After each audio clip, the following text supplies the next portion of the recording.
पूरी दुनिया में शिया मुसलमान पनाह कहीं नहीं ले सके सिवाय हिंदुस्तान के। हिंदू मजहब तो हजारों साल पुराना मजहब है, सिर्फ कदीम तरीन मजाहिब में से एक है।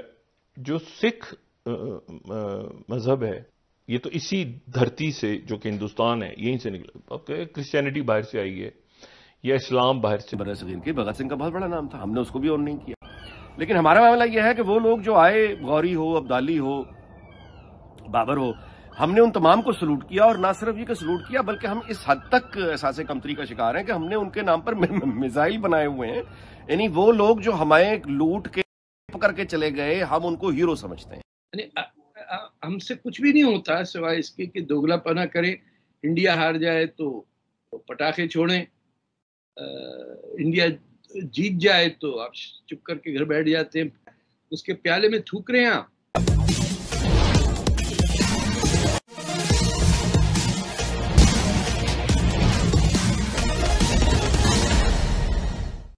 पाकिस्तान में अब भी कुछ बुद्धिजीवी हैं जिन्हें यह एहसास है कि मुसलमानों को पनाह देने वाला देश भारत ही था।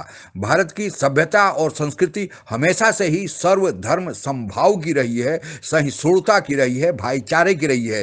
इसी कारण सनातन धर्म या हिंदू धर्म आज तक पूरी दुनिया में सर उठाए खड़ा है। इसी पृष्ठभूमि में हो रही पाक मीडिया की परिचर्चा आइए आगे सुनते हैं। हमसे कुछ भी नहीं होता सिवाय इसके कि दोगलापना करें।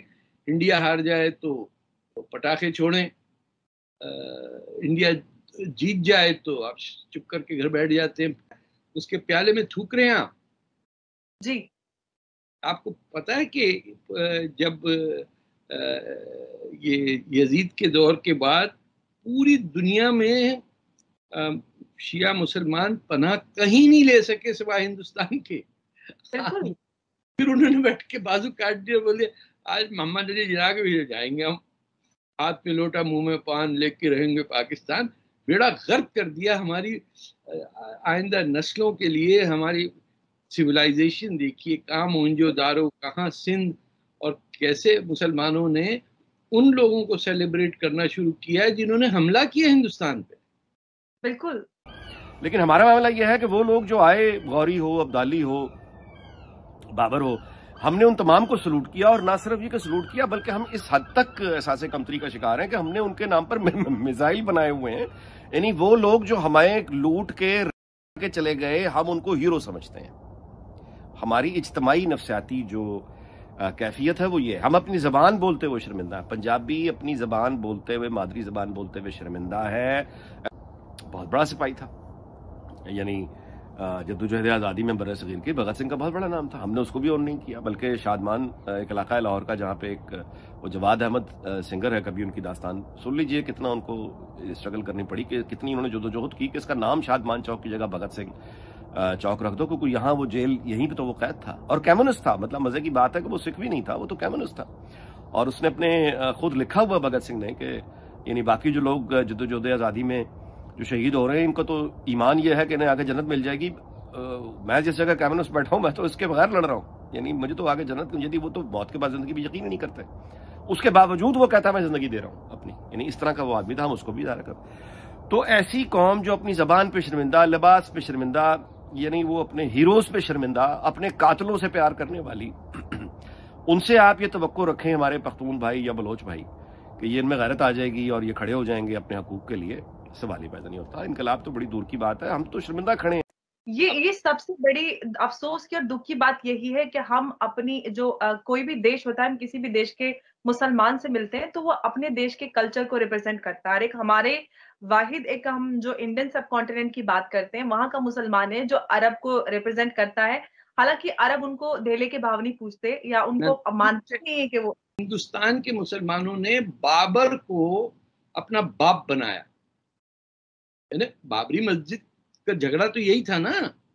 तो वो तो ना पैदा हुआ यहाँ, ना वो मरा यहाँ, वो चला गया जहां से आया था वहीं दफन हो गया काबुल में जाके।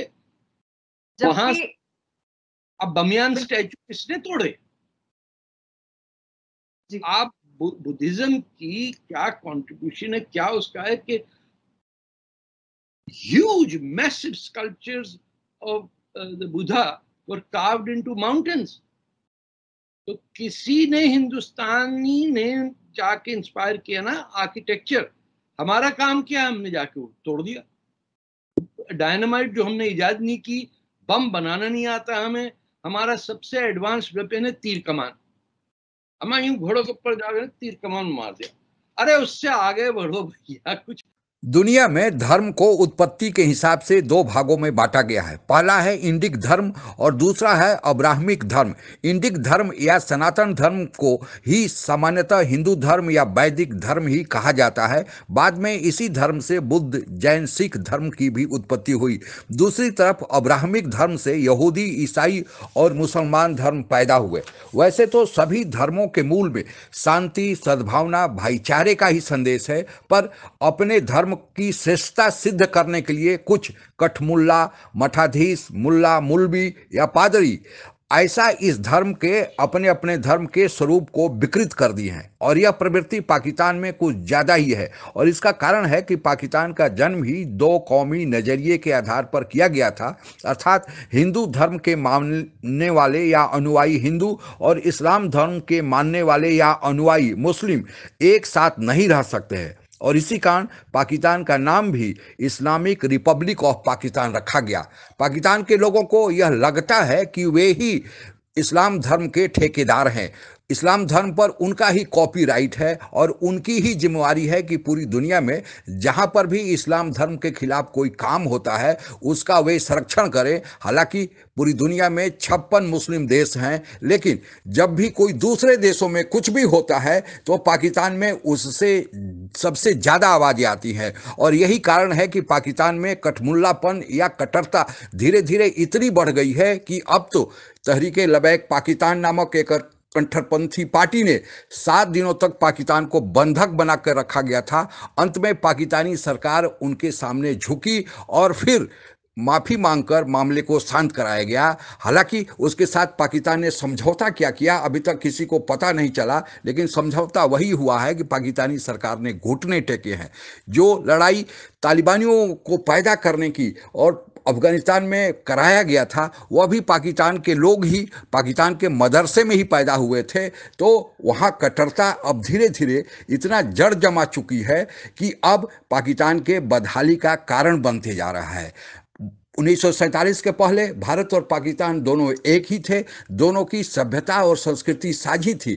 लेकिन जब पाकिस्तान अलग हुआ तो आज पाकिस्तान के लोग भारतीय सभ्यता संस्कृति को अपना नहीं मानते हैं, वे अपने को अरब से जोड़ते हैं। जबकि अरब का मुसलमान पाकिस्तानियों में जो पाकिस्तान को या यहाँ के मुसलमानों को अपना मानता ही नहीं है, लेकिन उन्हें पता नहीं क्या भारत से इतना गुरेज है कि भारतीय सभ्यता संस्कृति, क्योंकि बहुत सारे लोग भारत में पहले हिंदू थे, बाद में ही कन्वर्ट हुए होंगे और मुसलमान बने होंगे।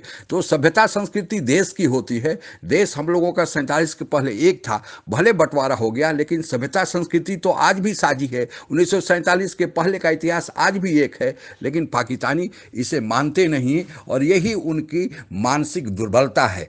भारत हमेशा से ही विश्व बंधुत्व का, भाईचारे का संदेश देता रहा है और यही हमारी संस्कृति का, यही हमारे सनातन धर्म की विशेषता रही है कि कितने बार कितने बाहरी लोगों ने, विदेशियों ने भारत पर आक्रमण किया और इस धर्म को तबाह करने का, मंदिरों को तोड़ने का बहुत सारे प्रयास किए, लेकिन आज भी हमारा सनातन धर्म, हमारा हिंदू धर्म, हमारी सभ्यता और संस्कृति पूरी दुनिया में सर उठाए खड़ी है। और अब तो पूरी दुनिया ही भारतीय सभ्यता संस्कृति का लोहा मान रही है, जिसकी चर्चा अभी आपने पाकिस्तानी मीडिया में सुना भी। लेकिन ऐसे चर्चा करने वाले पाकिस्तानी मीडिया में भी कुछ चंद ही बुद्धिजीवी बचे हुए हैं। जो भी हो, हमें अपने धर्म पर गर्व है और हम इसको ऐसा ही बनाए रखेंगे।